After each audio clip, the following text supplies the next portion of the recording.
ஜனநாயகம் திரைப்படத்துக்கு தணிக்கை சான்று வழங்கப்படலை, நீங்களும் எதுக்கு தெரிவிச்சிருந்தீங்க, அதோட நிலைப்பாடு என்னவா இருக்கு? இல்லை, வேண்டுமென்றே ஒரு டிலே பண்ணுறாங்களோன்ற எங்களுக்கு ஒரு எண்ணம் ஏற்படுது. ஏன்னா கடந்த மாதம் 19ஆம் தேதியே அது வந்து தணிக்கை குழுவினர் இதை பார்த்து விட்டனர். கடந்த வாரம் புதன்கிழமை வியாழனே வந்திருக்க வேண்டிய சான்றிதழ் இது வரைக்கும் வரவில்லை. வேண்டுமென்றே காலந்தாமதப்படுவதோன்னு எங்களுக்கு ஒரு சந்தேகம் வருது. இன்னும் ஒரு சில இன்று மாலை வரை பார்ப்போம் என்ன.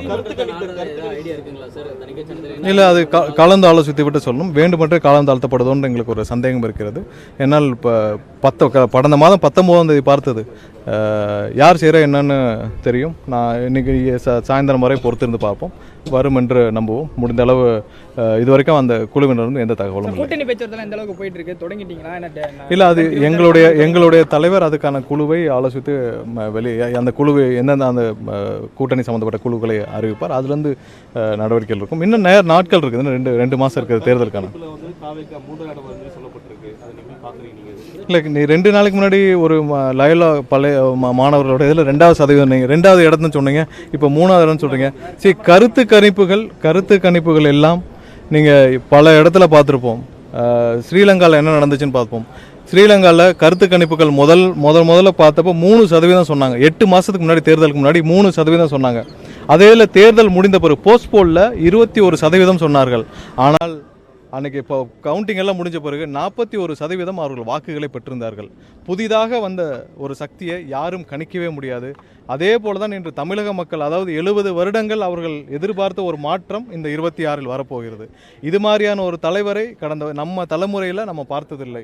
ஒரு நல்லவர், ஒரு மாற்றத்தை தர வேண்டும் என்று மக்கள் நம்பும் ஒரே தலைவர் எங்களுடைய தலைவர். இப்படி ஒரு தலைவர் இதுவரை தமிழகத்தில் நம்மளுடைய தலைமுறையில் பார்த்ததில்லை. கண்டிப்பாக ஒட்டுமொத்த தமிழக மக்களின் ஆதரவோடு, இந்த கருத்து கணிப்புகள்லாம் ஒன்றுமே இல்லை, பெரும்பாலான மக்கள் ஆதரவோடு எங்களுடைய தலைவர் முதல்வராக ஆவார். அம்மா மக்கள் முன்னேற்ற கழகம், அதே போன்று வந்து OPS இவங்கெல்லாம் வந்து தாவேகா பக்கம் வரதுக்கான வாய்ப்புகள் இருக்குன்னா? இல்லை, அது எங்களுடைய இல்லை நிறைய இல்லை இது எங்களுடைய தலைவர் எடுக்க வேண்டிய முடிவுகள். அது வர்ற காலங்கள் அதுக்கான குழுக்கள் அமைக்கப்பட்டு அதெல்லாம் அதுக்கான பேச்சுவார்த்தைகள் என்ன ஏதுன்னு சொல்லி நடக்கப்படும். இதுவரை அந்த மாதிரி அதாவது ஒரு முடிவுகள் சொல்லக்கூடிய அளவிற்கு எதுவும் இல்லை. அது எங்கள் தலைவர் தான் கூட்டணி சம்பந்தப்பட்டவர். விரைவில் கொடுக்கப்படும். நாம் இந்த பொங்கலுக்கு முடிந்த பிறகு விரைவில் அதுக்கான தேதிகள் எங்களுடைய பொதுச்செயலர் வாயிலாக அறிவிக்கப்படும். இல்லை, அதுக்கு முன்னாடி நம்மளுடைய தலைவருடைய மக்கள் சந்திப்புகள் இருக்கும். தேர்தல் பிரச்சாரம் தேர்தல் தேதிகள் அறிவித்த பிறகு தானே அதோடைய பிரச்சார பயண திட்டம் அது தக்கன. ஏன்னா எத்தனை நாட்கள் இருக்குதோ தேர்தலுக்கு, அவங்களுடைய இதுலேருந்து அனௌன்ஸ்மெண்ட்லேருந்து எத்தனை நாட்கள் இருக்குதோ அதுலேருந்து தான் நம்ம தேர்தல் பயணங்கள் நம்ம முடிவு செய்ய வேண்டியிருக்கும். அதுலேருந்து பயணங்கள் முடிவு செய்யப்படும். நயினார் நாகேந்திரன் நேற்று தினம் பேசும்போது, பரப்புரையில் 20 நாள் பேசும்போது, கரூரில் 41 பேர் இறந்தது டைரக்டாக திமுக சார்ஜ் பண்ணுறாரு, அதாவது செந்தில் பாலாஜி அவர்களை சார்ஜ் பண்ணுறாரு. ஆனால் இது வரைக்கும் தாவேகா அந்த மாதிரி டைரக்ட் சார்ஜ் எதுவும் பண்ணல. இல்லை, நாங்கள் முதல்லேருந்தே சொல்லியிருக்கோம். இது கரூரில் ஒரு சதி திட்டம் இருக்குது. கரூரில் நடந்தது ஒரு முற்றிலும் ஒரு சதி செயல். ஸோ திரு நயினார் அவர்கள் வந்து வெறும் வாயிலாக பேசிகிட்டு இருக்கிறத தான் அவங்க வந்து பிஜேபி வந்து 4.5 வருஷமாக செஞ்சுட்டு இருக்காங்க. நீங்கள் சொல்கிறீங்களா, உங்களுக்கு ஏஜென்சி அவர்கிட்ட தான் இருக்குது. நீங்கள் பேசுனது உள்துறை அமைச்சரை வச்சுட்டு பேசியிருக்கீங்க. அப்போ நீங்கள் என்ன செஞ்சுருக்கணும்? உள்துறை அமைச்சர் வாயிலாக ஒரு நடவடிக்கையாவது எடுத்து இந்த செந்தில் பாலாஜியை கைது செய்யாவது பார்த்துருக்கோம்ல. நயினார் அவர்கள் சொன்ன குற்றச்சாட்டு பெரிய குற்றச்சாட்டு. என்னென்னா, செந்தில் பாலாஜி தான் கரூருக்கு மரணத்திற்கு 41 வெவ்வேறுடைய மரணத்திற்கு காரணம்னு நயினார் நாகேந்திரன் சொல்றார், உள்துறை அமைச்சர் வச்சுட்டு சொல்றார். அப்போ ஏஜென்சி உங்ககிட்ட தான் இருக்கு, சிபிஐ. அப்போ நீங்கள் தானே நடவடிக்கை எடுத்துருக்கணும்.